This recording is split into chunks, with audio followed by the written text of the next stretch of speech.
As-tu déjà ressenti ce vide intérieur, cette peur de manquer, ce doute qui ronge ton cœur quand les épreuves financières s'accumulent? Et si je te disais qu'Allah a déjà placé dans le Coran un secret qui protège contre la pauvreté et ouvre les portes de la subsistance? Sourate Al-Waqi'a n'est pas une simple récitation, c'est une clé spirituelle, un souffle divin qui transforme la vie de celui qui s'y attache. Aujourd'hui, nous allons plonger dans ce mystère, éclairé par les paroles du prophète Muhammad et les versets d'Allah. Abonne-toi à Voix du Tajwid islamique, partage cette lumière autour de toi. Le secret de la sourate Al-Waqi'a. Le prophète a dit: celui qui récite sourate Al-Waqi'a chaque nuit ne connaîtra jamais la pauvreté. Hadith rapporté par Ibn Asakir. Ces paroles résonnent comme une promesse divine, une invitation à découvrir un trésor caché dans le Coran, un secret qui ne se limite pas à la protection matérielle, mais qui ouvre les portes d'une richesse intérieure infinie. Imagine un instant une vie où l'inquiétude du manque disparaît, où les chaînes de l'angoisse financière se brisent, et où ton cœur s'élève vers une confiance absolue en Allah. Sourate Al-Waqi'a agite comme une lumière dans l'obscurité, une protection spirituelle qui transcende les limites de ce monde, mais aussi comme une méditation profonde sur la réalité de l'au-delà. Elle nous rappelle que la pauvreté véritable n'est pas celle du portefeuille, mais celle de l'âme qui s'éloigne de son Créateur. La promesse du prophète et la confiance en Allah, le hadith, nous enseignent que la récitation régulière de Sourate Al-Waqi'a est une barrière contre la pauvreté. Mais que signifie réellement cette promesse? Est-ce une garantie de richesse matérielle ou une assurance que le croyant ne sera jamais abandonné par Allah? Le verset inspirant nous éclaire: et quiconque place sa confiance en Allah, il lui suffit. At-Talaq 65.3. La véritable protection ne réside pas dans l'accumulation des biens, mais dans la certitude que celui qui détient les trésors des cieux et de la terre ne laisse jamais ses serviteurs dans le besoin. La récitation devient alors un acte de reliance, une déclaration de foi qui transforme la peur en sérénité. La pauvreté matérielle et la pauvreté spirituelle. Il est facile de réduire la pauvreté à un manque d'argent, mais le Coran nous invite à voir plus loin. La pauvreté spirituelle est bien plus dangereuse. C'est l'absence de lumière dans le cœur, l'oubli d'Allah, l'illusion que la richesse matérielle suffit à combler le vide intérieur. Sourate Al-Waqi'a nous rappelle que les biens de ce monde sont éphémères, que les fortunes s'effondrent et que les palais se réduisent en poussière. Mais celui qui récite avec sincérité, qui médite sur les versets, trouve une richesse qui ne s'épuise jamais. La paix intérieure, la certitude de l'au-delà et la proximité d'Allah. Une histoire qui illustre la puissance de la sourate. On raconte qu'un compagnon du prophète, malgré sa pauvreté apparente, récitait régulièrement sourate Al-Waqi'a. Ses voisins le voyaient un vivre avec peu, mais ils étaient frappés par sa sérénité et sa joie. Un jour, alors que les difficultés semblaient insurmontables, Allah lui ouvrit des portes inattendues, une aide providentielle, des opportunités qu'il n'avait jamais imaginées, et surtout une paix intérieure que même les plus riches lui enviaient. Cette histoire nous enseigne que la récitation n'est pas une formule magique qui fait tomber l'or du ciel, mais une clé qui ouvre les cœurs à la confiance et qui attire la miséricorde divine. La méditation sur l'au-delà, sourate Al-Waqi'a, décrit les trois catégories de l'humanité: les rapprochés, les gens de la droite et les gens de la gauche. Cette classification nous pousse à réfléchir. Où voulons-nous être placés le jour du jugement? La récitation quotidienne devient une méditation sur notre destinée, une manière de préparer notre âme à l'éternité. Elle nous rappelle que la véritable pauvreté est celle de l'âme qui se détourne de son Créateur, et que la véritable richesse est celle de la foi qui illumine le cœur. Les versets qui renforcent la promesse. Le Coran regorge de versets qui confirment cette vérité, et c'est lui qui vous a enrichi, vous et vos ancêtres. En Najm 53-26. Ni vos biens ni vos enfants ne vous rapprocheront de nous, sauf celui qui croit et agit avec droiture.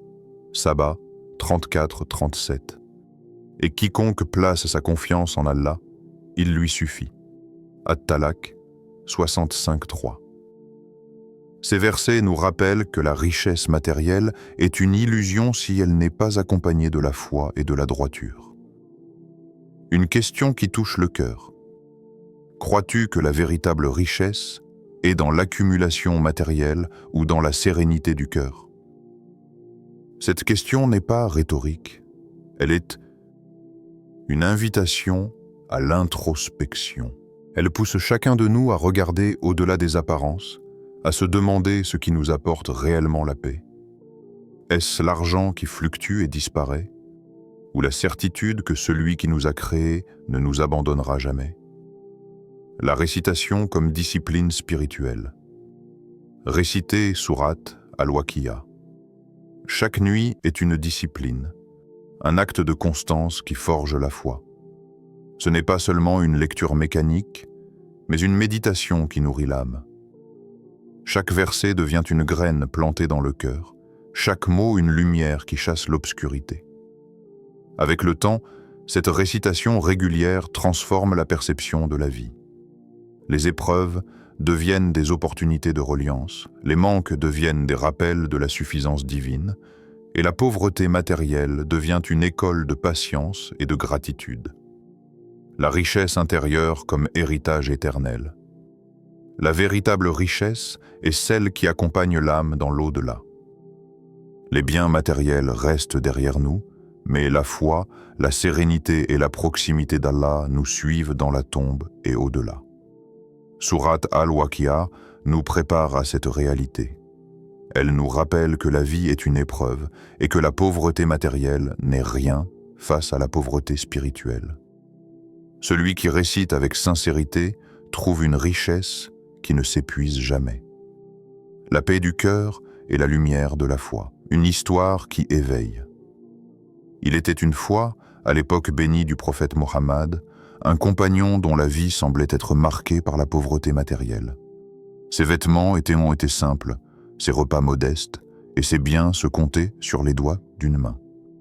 Pourtant, ce compagnon possédait une richesse invisible aux yeux du monde, une foi ardente et une habitude précieuse, celle de réciter chaque nuit sourate al-Waqi'a. Dans le silence de la nuit, alors que les autres dormaient, il élevait sa voix vers Allah, récitant les versets qui décrivent les réalités de l'au-delà, les catégories des hommes et les promesses de subsistance divine.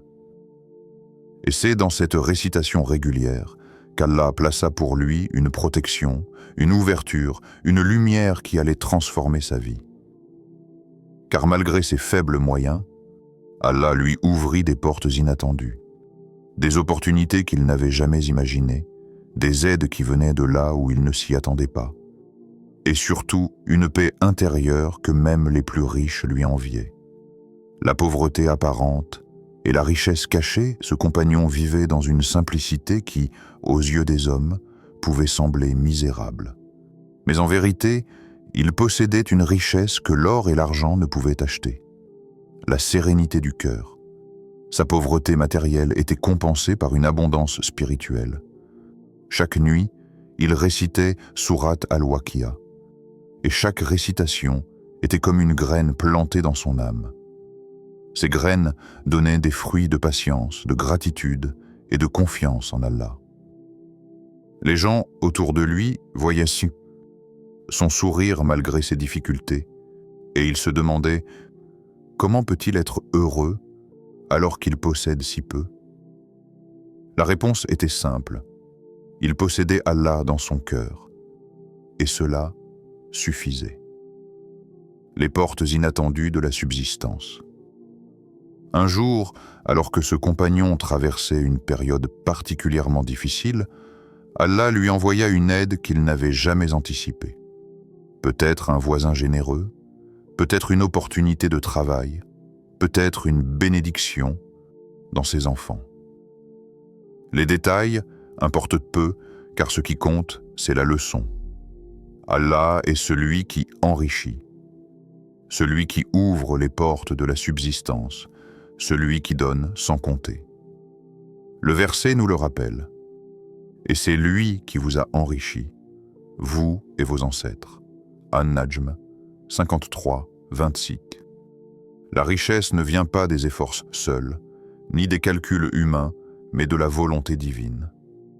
Et celui qui récite sourate Al-Waqi'a avec sincérité attire cette volonté, cette miséricorde, cette ouverture.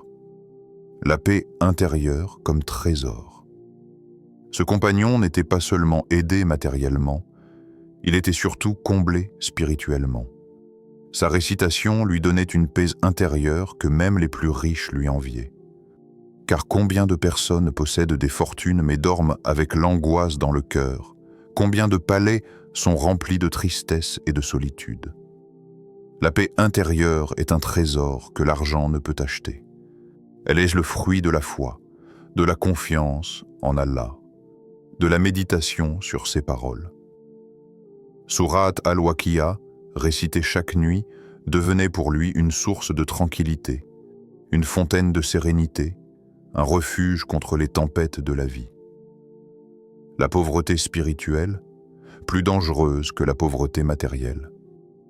Cette histoire nous rappelle que la pauvreté n'est pas seulement matérielle, mais aussi spirituelle.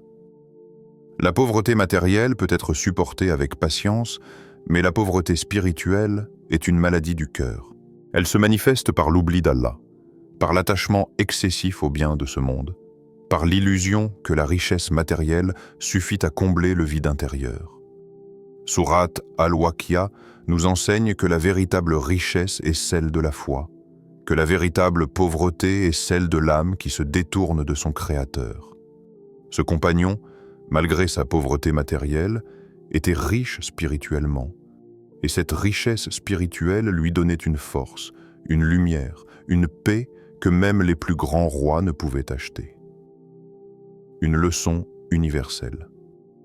Cette histoire n'est pas seulement celle d'un compagnon, elle est une leçon universelle pour chacun de nous.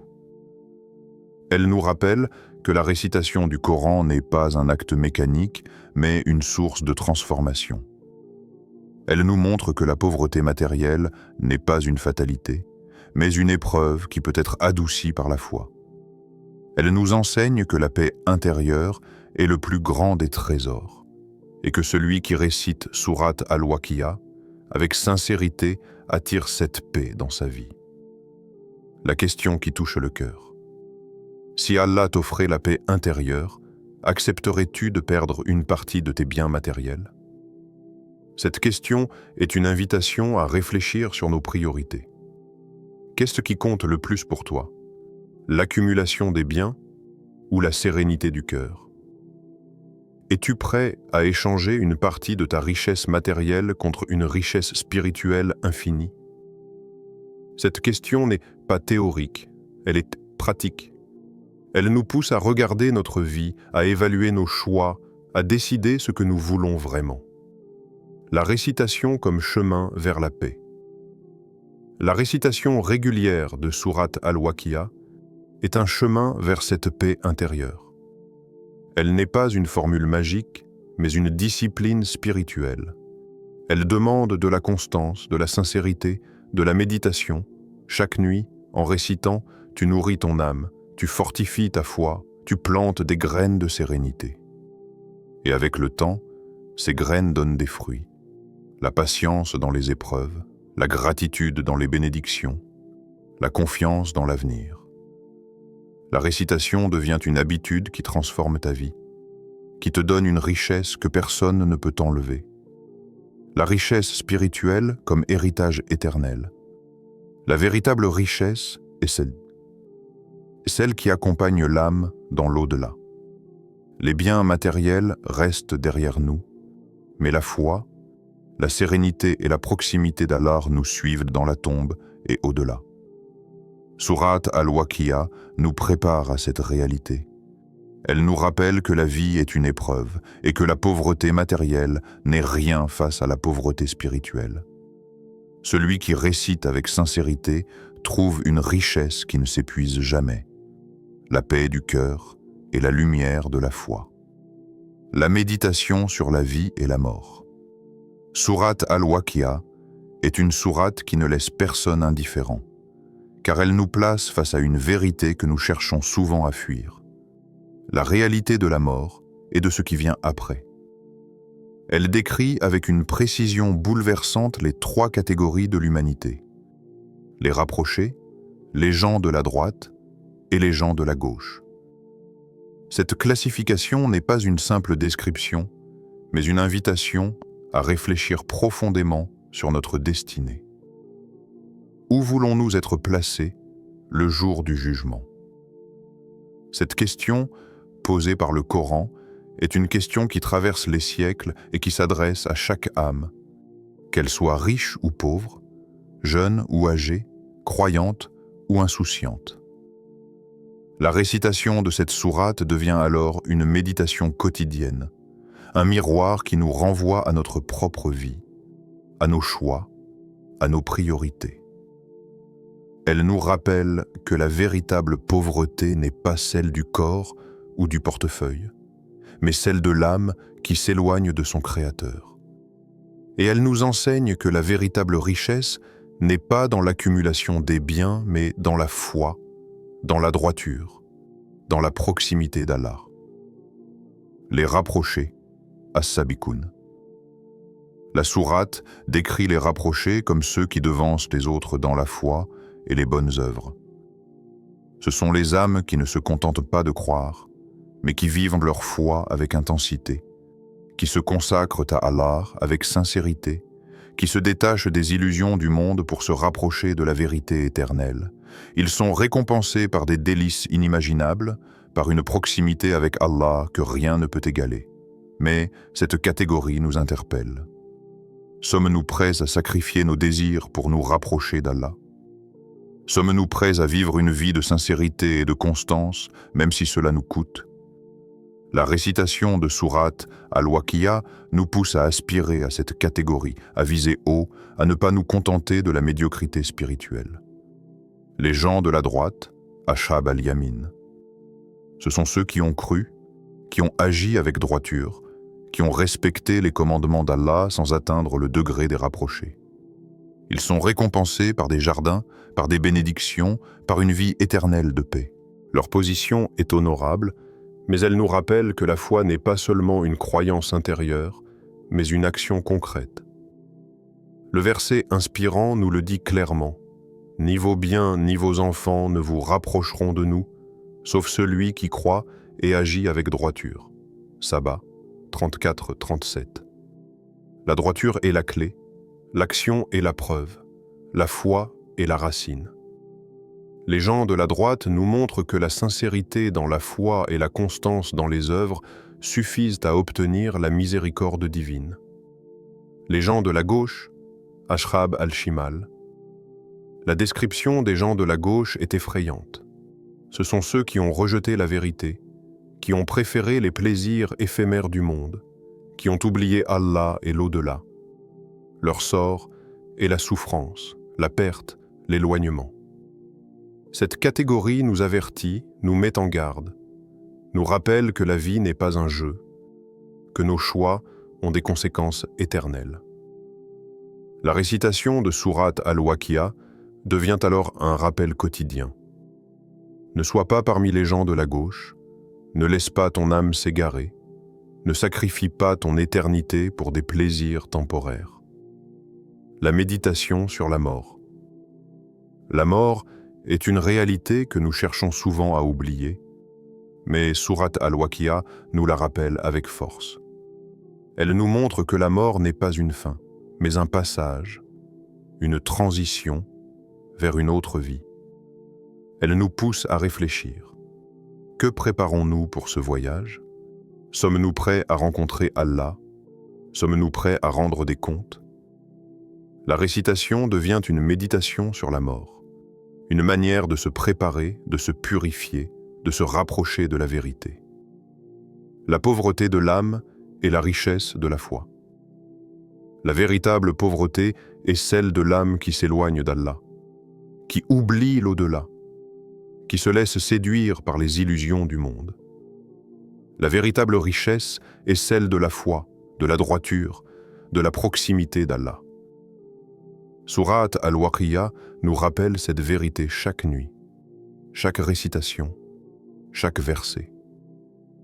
Elle nous enseigne que les biens matériels ne nous sauveront pas, que nos enfants ne nous protégeront pas, que seule la foi et les bonnes œuvres nous rapprocheront d'Allah.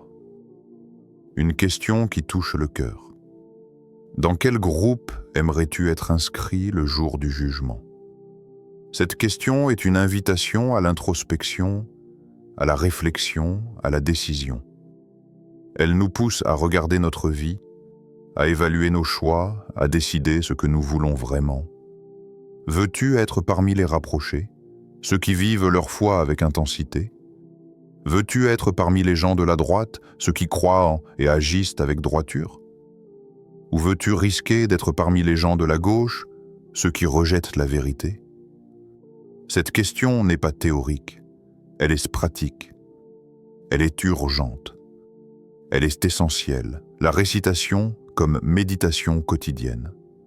La récitation de Surat al-Waqi'a. Chaque nuit devient une méditation quotidienne sur la vie et la mort. Elle nous rappelle que la vie est courte, que la mort est certaine, que l'au-delà est éternel. Elle nous pousse à vivre avec conscience, avec sincérité, avec foi. Elle nous enseigne que la véritable richesse est celle de l'âme, que la véritable pauvreté est celle du cœur qui s'éloigne d'Allah. Elle nous prépare à l'éternité, elle nous guide vers la vérité, elle nous protège contre l'illusion, la vision de l'éternité. Surat al-Waqi'a nous ouvre les yeux sur l'éternité. Elle nous montre que la vie n'est qu'un passage, que la mort n'est qu'une porte, que l'au-delà est la réalité ultime. Elle nous pousse à vivre avec cette vision, à préparer notre âme, à choisir notre groupe. Elle nous rappelle que la véritable richesse est celle de la foi, que la véritable pauvreté est celle de l'âme. Elle nous enseigne que la récitation régulière est une clé, une lumière, une protection. Surat al-Waqi'a n'est pas une formule magique, mais une porte vers la reliance à Allah. Elle nous enseigne que la pauvreté matérielle n'est rien face à la pauvreté spirituelle. Celui qui récite avec sincérité, qui médite et agit selon les principes du Coran, trouvera une richesse qui ne s'épuise jamais, la paix du cœur et la proximité d'Allah. Alors, prends cette sourate comme une lumière dans tes nuits, une arme contre tes peurs et une clé pour ton âme. Abonne-toi à Voix du Tajwid islamique, partage cette lumière autour de toi et laisse Surat al-Waqi'a transformer ta vie.